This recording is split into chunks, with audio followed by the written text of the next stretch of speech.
पाई क्या है? अपरिमेय है। क्या है? अपरिमेय। अभी हम लिखे हैं, हाँ सर, अपरिमेय संख्या आप लिख दिए। और 22/7 को क्या लिखते हैं? 22 क्या है? पूर्णांक है। 7 क्या है? पूर्णांक है।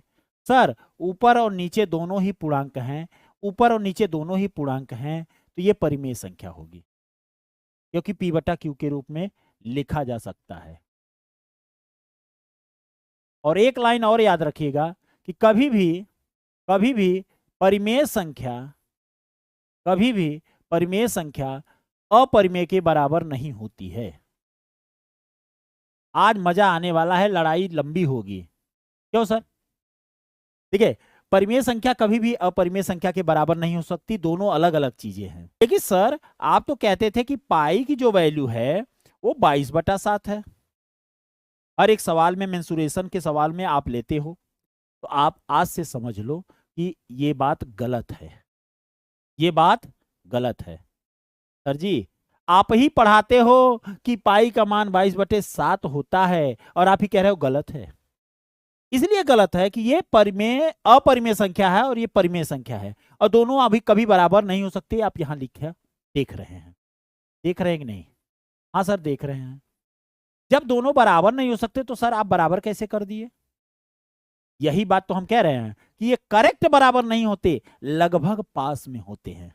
ये करेक्ट बराबर नहीं होते, लगभग बराबर होते हैं। इसलिए अगर इसको ऐसे लिखा जाए, इसको ऐसे लिखा जाए लगभग बराबर, यानी अप्रोक्सीमेटली इक्वल टू 22/7, तो ये बात सही हो जाएगी। पाई की मान लगभग 22/7 के बराबर होता है और करेक्ट बराबर नहीं होता है, ये बात आप समझिए, दोनों में अंतर समझिए। अब ये थोड़ा सा कंफ्यूजन आपको क्लियर हो रहा है कि सर यहां पर और यहां पर क्या अंतर है। ये देखिए बराबर लगा हुआ है, लगभग बराबर है, ये थोड़ी टेढ़ी लाइन है। तो लगभग बराबर होने का मतलब होता है कि करेक्ट बराबर नहीं है, लेकिन बराबर जैसा है, बराबर जैसा है, बहुत पास में है। जैसे हम ये कहते हैं 0.9999 एंड सो ऑन कर दिए, तो ये किसके लगभग बराबर कर देते हैं? एग्जैक्ट बराबर कोई बच्चा कह देता है एक, तो बात गलत है। लेकिन अगर यही बात हम लिख दें 0.999 एंड सो ऑन, ऐसे लिख के एक थोड़ी तिरछी लाइन लगा दे, घुमावदार लाइन लगा दे, तो ये बात सही हो जाएगी। ये देखिए कभी भी 0.999 कितना भी 9 लगा दो एक के बराबर नहीं हो सकता, वो लगभग एक के बराबर होता है।